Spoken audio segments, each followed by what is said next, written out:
was a professor at the University of Washington, one of my favorite colleagues was Dr. John Gottman, the world-famous marriage researcher. John had a very interesting laboratory at the University of Washington that was known as the Marriage Lab. Here's how it worked. Newlyweds would come into the lab and have to do a challenging task with one another, such as building a tower with some impoverished materials or having a conversation about sensitive issues. Gottman would videotape the interaction and then analyze how the couple talked and engaged in conflict. He would then be able to make a very precise and accurate prediction about which couples would eventually file for divorce. You might be wondering about which couples were headed for divorce and which couples were able to build long-lasting marriages. Displays of anger were not a predictor of divorce. Rather, the key predictor of divorce was anger combined with a personal attack, something Gottman called contempt. So, there's a big difference when somebody says, "I'm so mad right now I could scream," versus "you are worthless." Okay, you may be wondering where we're headed here. We're supposed to be talking about business negotiations. So let's focus on how you can bring rights and power-based negotiators back to interest. We are going to introduce 5 strategies for redirecting conversations away from power and rights and back to interest. First, don't reciprocate. The best way of extinguishing rights and power is simply not to reciprocate it. Second, don't get personal. When I work with clients involved in disputes, I coach them to stop saying things like, "You are making me mad," or "You are so unreasonable," which is a personal attack, and instead say, "I'm really frustrated now because this is a really important matter for me." Third, send a mixed message. Okay, psychologists have warned us for years not to send mixed messages. I'm going to give you a hall pass if you want to send a mixed message in which you combine power and interests or rights and interests. In other words, sometimes we need to show the other party that we cannot be taken advantage of.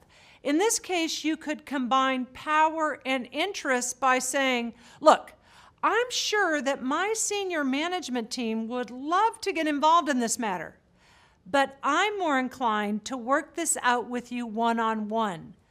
Fourth, meet face-to-face. People tend to use more power and right strategies when they communicate virtually. For this reason, solve conflicts and disputes face-to-face. Finally, single text strategy.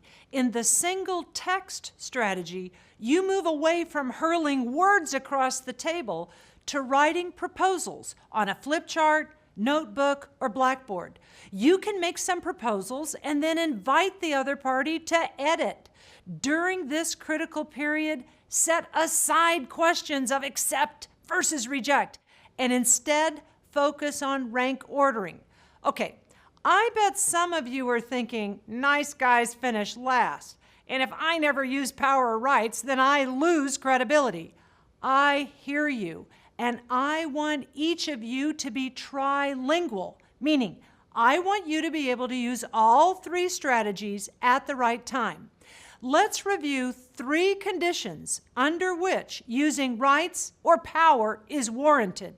1, when the other party will not come to the table. I would love it if the car dealer in Vermont who has $8,500 of my money would meet me at the table. I may need to use power to get them to the table.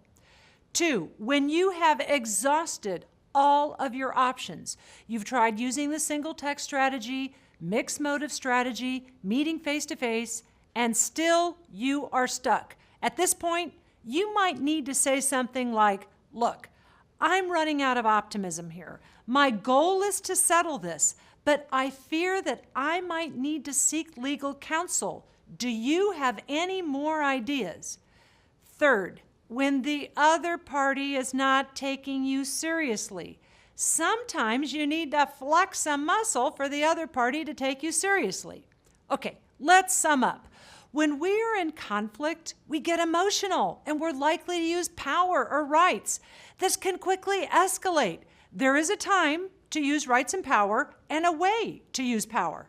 When using power, be clear about what actions are needed, but find a way to help parties save face. Remember, the whole idea is to de-escalate conflict.